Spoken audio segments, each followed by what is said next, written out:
So here's a little fun section that I like to do with my interviewees.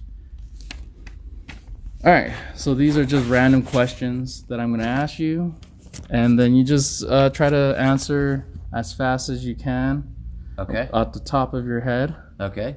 All right, so red or black? Black. Okay. Lowrider or race truck? Truck. Okay. Frugal or lavish? Ooh, frugals. Okay. Tacos or pizza? Tacos. All right. Shopping spree or new movie? New shopping spree. Shopping spree? That was good. Okay, so off the top of your mind, we're going to try to go fast here. Trump.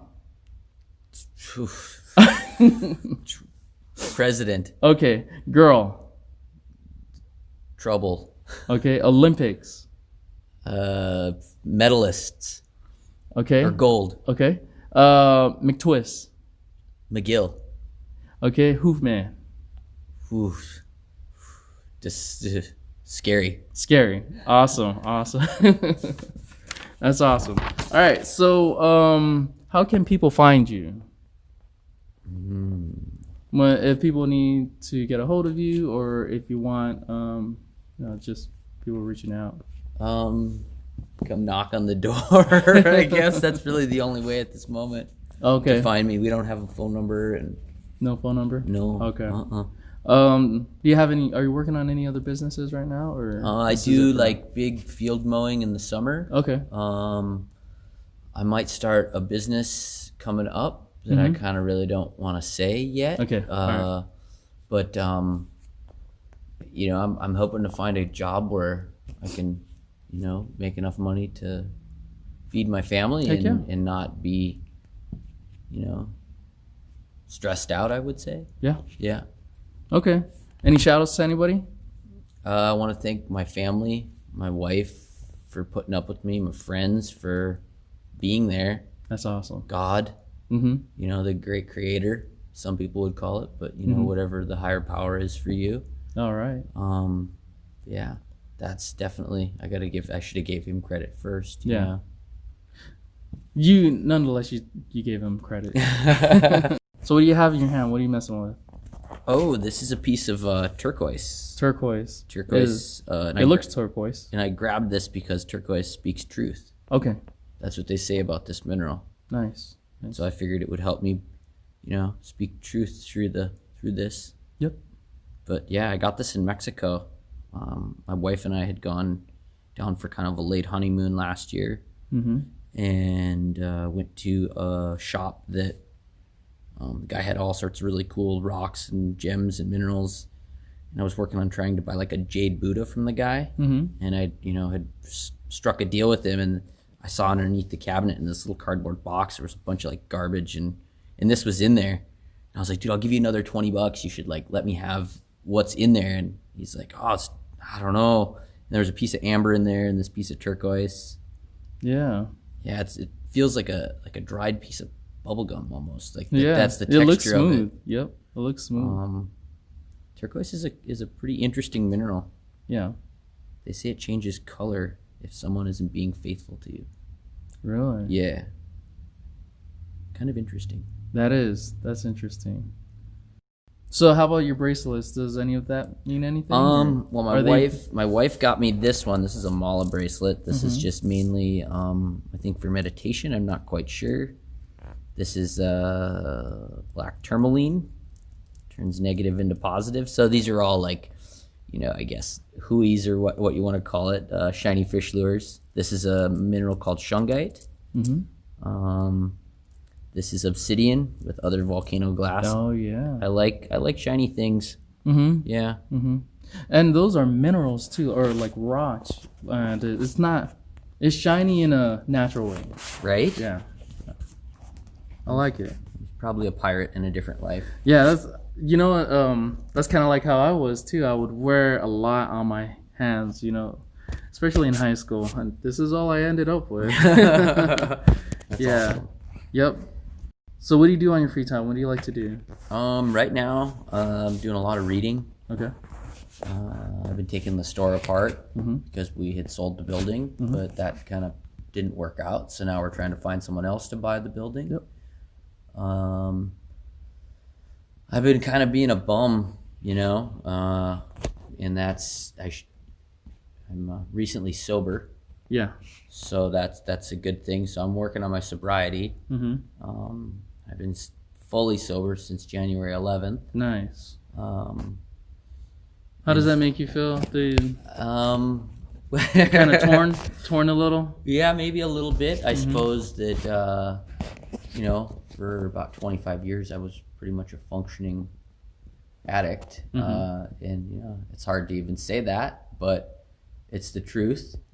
And I feel like I learned something in treatment that says I need to hold myself accountable before the world does. And so that's what I'm working on. I'm working on myself,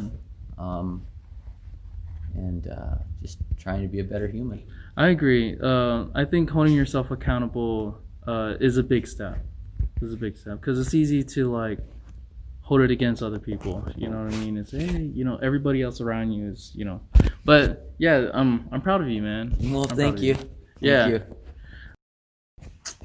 Man, it's gonna suck seeing this place go, man, because man, I came here last year in 2019 and I was looking for a place to skate and I couldn't find any place because it was around the same time in February and there's too much snow on the ground, so all the parks were pretty much closed.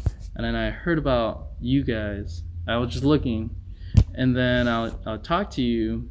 And you're like, yeah, we have something in the back. I think it was your son, actually. Okay, yep. Yeah, and he hooked me up with this awesome Savvy skateboard, complete setup with some shoes. And I was like, man, these guys are awesome. And so I skated in the back probably like 3 hours. And then came back like in the next 2 days, skated again. But I was hoping this year, 2020, that I would do that again. But man, you guys are already going out of business. And you and I talked about it. You were saying that by next year, probably you would be closing, and it's happening. I'm so bummed out, man. Yeah, you're a great guy. This place is, for 15 years, it's been a landmark, you know what I mean? For skateboarders and snowboarders and outdoor enthusiasts, and I think you're a very smart person. You're resilient. I think your future is okay. You'll find a way to make your family happy, and it may seem like it's rock bottom, but then where's there from there? You know what I mean? Yeah. Only way up. But yep. It'll work out. It really will. It'll work out. I mean, it will. I believe so. I believe so too. Yeah, man. I just have to like my buddy Pete said to me, I got to grab myself by the bootstraps. And that's really a lot of it is just believing in yourself. And it's just hard to find direction at this moment because this is what I've done for so long. So I have to find a different direction. And I think by getting sober, it's going to help me find a different direction. Yeah. I just have to leave it up to God, and He'll steer me the direction I need to go. Yeah. He really will. Yeah, myself and I know many people out there are rooting for you, man. You and your family. You've been an inspiration to me, because growing up, I've always thought I wanted to be pro, be a pro skater. If not that, a skateboard shop owner, you know what I mean? Like that's so cool. That's what a lot of people wanted to do, That was the way to stay in this industry. Yeah. Because I was never going to be like some professional guy, No. But to stay in this industry, it's almost like being sponsored. Same here, yeah. That's what I was thinking too. Yeah, it really is, because then you get to inspire kids. So I'm hoping that like some of these young kids that have come in here in the last 15 years, I'm hoping that maybe I had a positive impact. I'm hoping that I did, so I'm just hoping that, it helps people. Yeah.